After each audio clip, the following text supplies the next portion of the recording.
When you hear politicians or the media saying it's really disgraceful that 20% of children can't read at the appropriate standard when they're 11, the tests that are bringing about these kinds of comments are not really examining whether they can read the print on the page. They're examining or testing quite fine responses to children's ability to interpret and deduce meanings from what they read.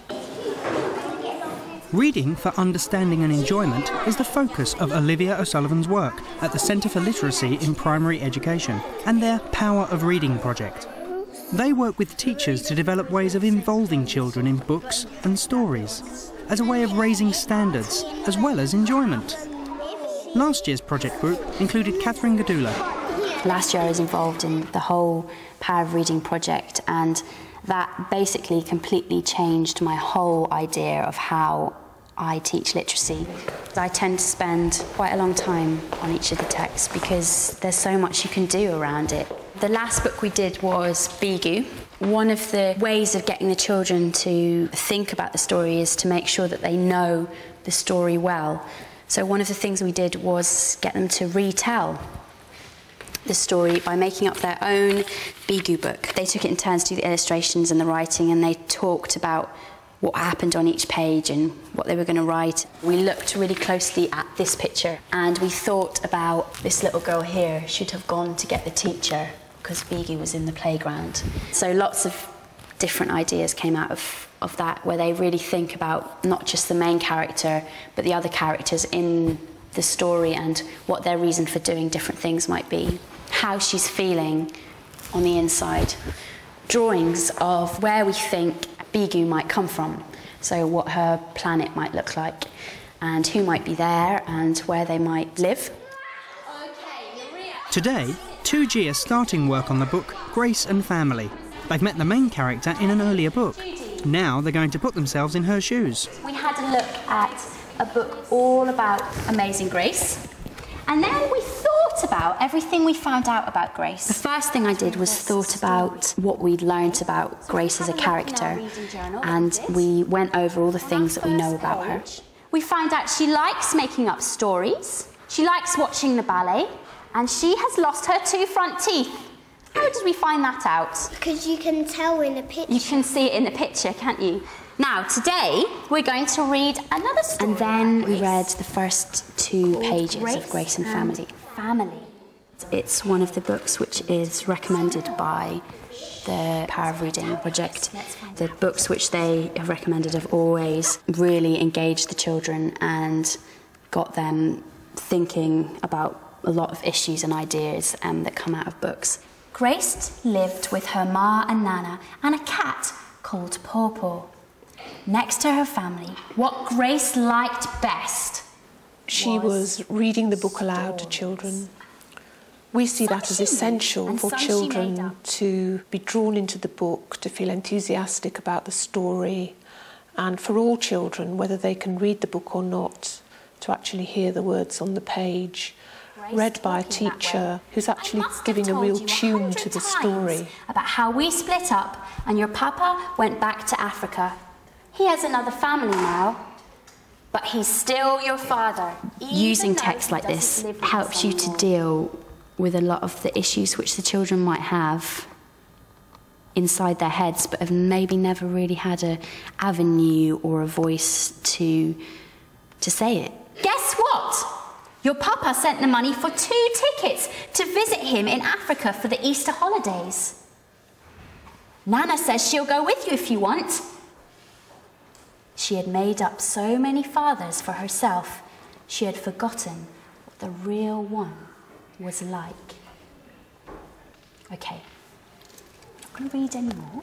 I think that's a great way to use a text, is that you don't dive in and use the whole book straight away, because it means that the children are also really looking forward to what's going to happen next. Does anybody have any ideas as to what we could add now to our chart? Have we found out anything new about Grace? Rachel? Her papa split up with her with her mum. Brilliant. And then he went back to Africa.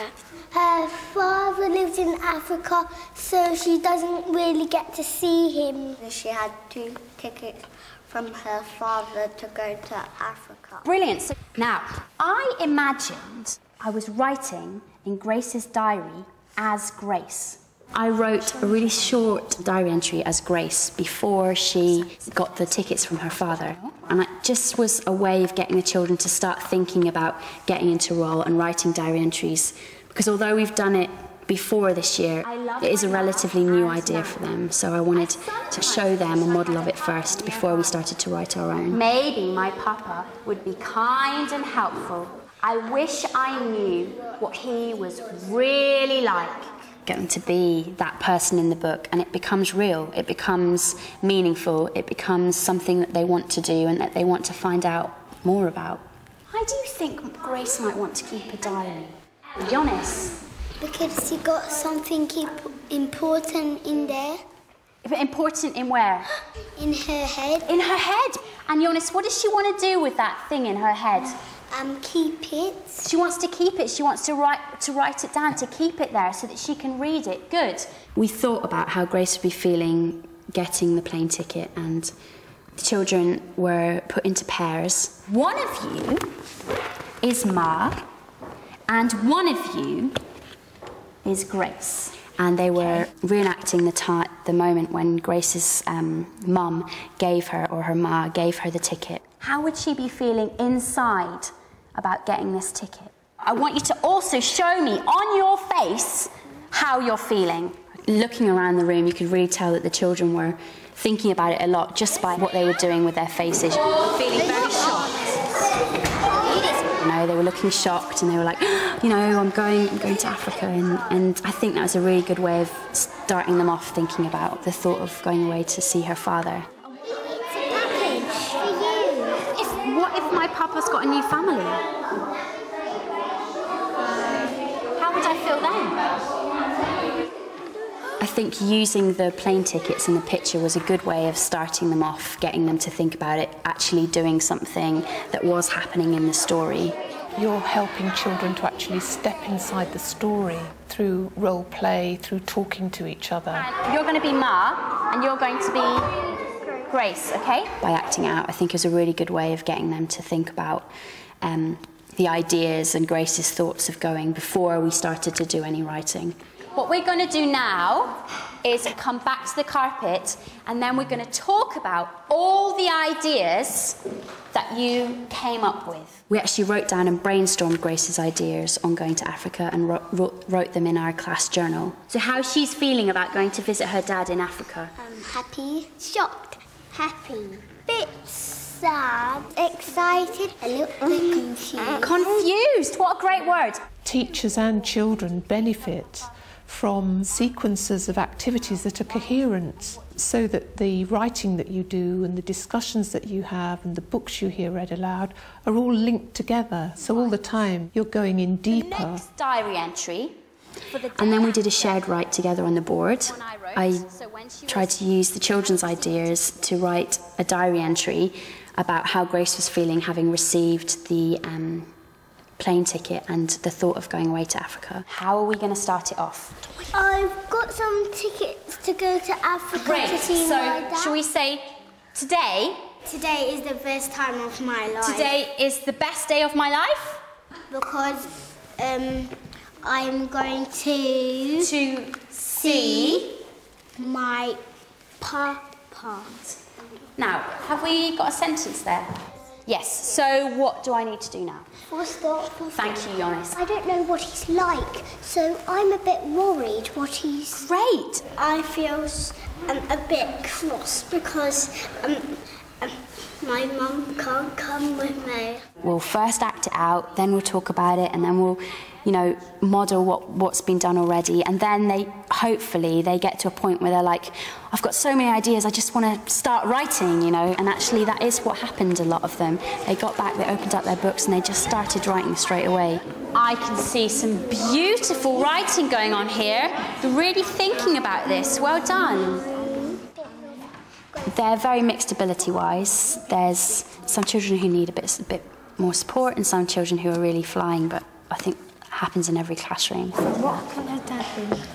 A dad can be, he's a man and he can drive. You've talked about so many ideas which have arisen from the text that they're not really ever in that situation where they're, you know, dry for ideas and not sure what to do. Dear Diary, I am feeling sad. I am confused. There's huge concern about children's writing. Although this project may appear to be just about enjoyment, it certainly isn't. It's about very important areas of learning. And I know this also from my research. As children wrote longer pieces, the quality of their spelling and punctuating improved. Dear Diary, I am. You can tell through the quality of the writing that emerges from these kinds of activities that real learning is taking place. Dear Diary, I am a bit scared of meeting my papa because I'm going to read out some of them now so that we can share all the great writing we've been doing. I read out some of the children's diary entries and then asked the other children in the class to comment positively on what they'd read or what they'd heard in the diary. When I'm reading it out, I want you to think carefully about what in the diary is really good. Dear Diary, I feel a bit scared. It's not normal that I get to go there. I don't know what he looks like and what it might feel like. Dangerous, maybe. I think I'm going. I've got a ticket. Grace.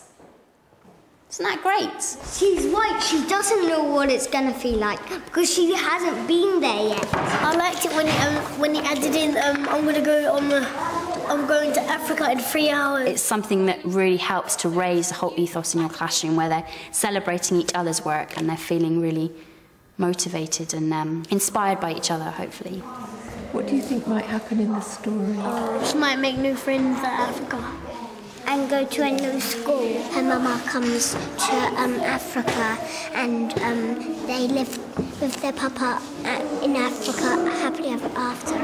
The way that they were able to express themselves and how they were able to connect with some of the themes that came up in the book was just really a lovely thing to be a part of. Okay, I'll leave this here by the reading corner and just add your own ideas around it in pencil, yeah? Great. Before, I might have just read a book for half an hour at the end of the day and then said, okay, bye, go home and see you tomorrow and not talk about it, which just seems ridiculous to me now because the benefit of using good quality texts with children is just amazing. You just find out more about them as people, but I think it's also a really great way of forming more of a bond or a relationship with your class, which feels really strange to say it, that it can all come from a book, but it really can. I am worried that my papa is going to be, but I couldn't fit anything else in.